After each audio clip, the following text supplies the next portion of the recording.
When most people think of starting a business, they think of beginning from scratch, your own idea, building the company from the ground up. But starting from scratch, it's got some disadvantages. The difficulty of building a customer base, marketing the new business, hiring employees, getting cash flow, all without a track record or reputation to go on. So if you're worried about the difficulties involved in starting a business from the ground up, maybe you decide that buying an existing business is going to be a better fit for you. When you buy a business, you take over an operation that's already generating cash flow and profits.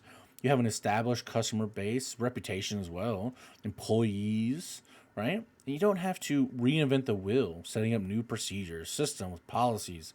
You have a successful formula for running the business, it's already in place. You're good to go. Well, on the downside, buying a business is more costly than starting from scratch. It's going to cost a lot more. However, it's often easier to get financing to buy an existing business than to start a new one. Bankers and investors generally feel more comfortable dealing with a business that's already got a proven track record. In addition, buying a business may give you valuable legal rights, such as patents or copyrights, which can prove to be very profitable. Of course, there's no such thing as a sure thing, and buying an existing business is no exception. If you're not careful, you could get stuck with obsolete inventory, uncooperative employees, or outdated distribution methods. Buying the perfect business, now that's going to start with choosing the right type of business for you.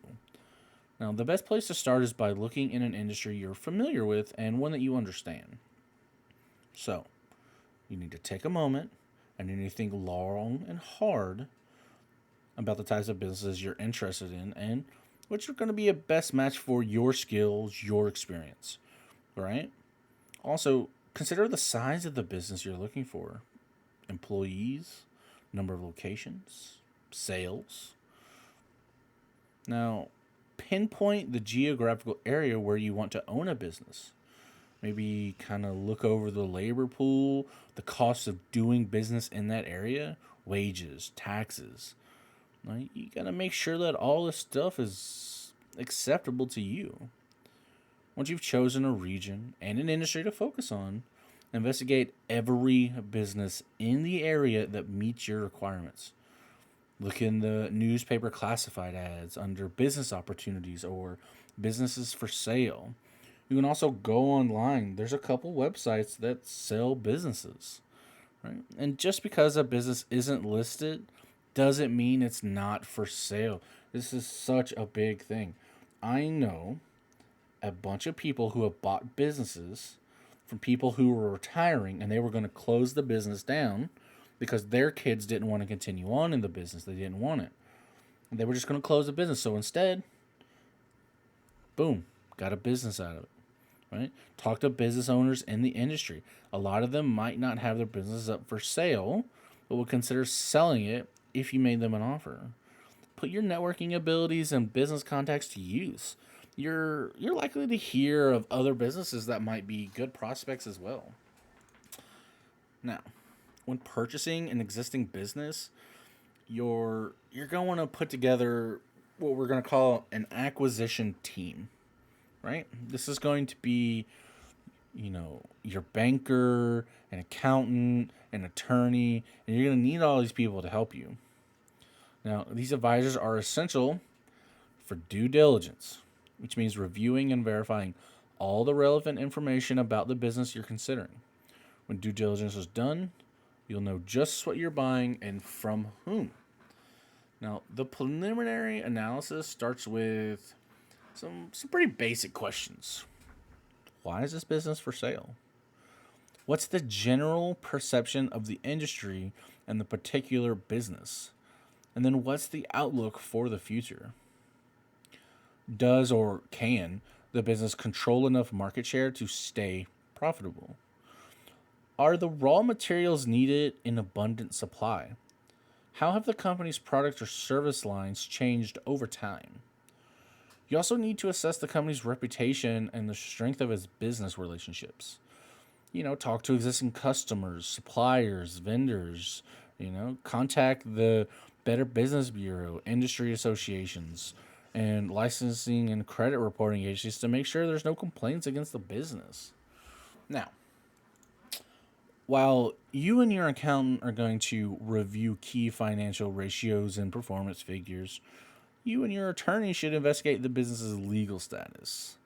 You're going to look for liens against the property, any lawsuits, guarantees, labor disputes, potential zoning changes, new or proposed industry regulations or restrictions, new or pending patents. A bunch of this stuff can really affect your business positively or negatively. So, here's what we want to do. We want to be sure that you conduct a uniform commercial code search to uncover any recorded liens, right? You can start with City Hall and check with the Department of Public Records.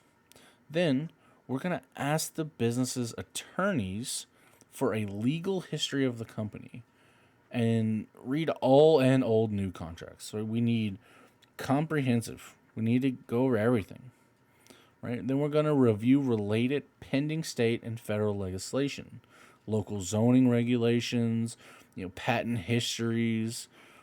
There's just so much. Legal business liabilities take many forms and may be hidden so deeply that even the seller honestly doesn't know that they exist, right? Be sure to have your lawyer add a hold harmless and indemnify clause to the contract. This assures you're protected from the consequences of the seller's previous actions as owner. Also, make sure your deal allows you to take over the seller's existing insurance policies on on an interim basis. This gives you time to review your insurance needs at greater leisure while still making sure you have basic coverage from the minute you take over.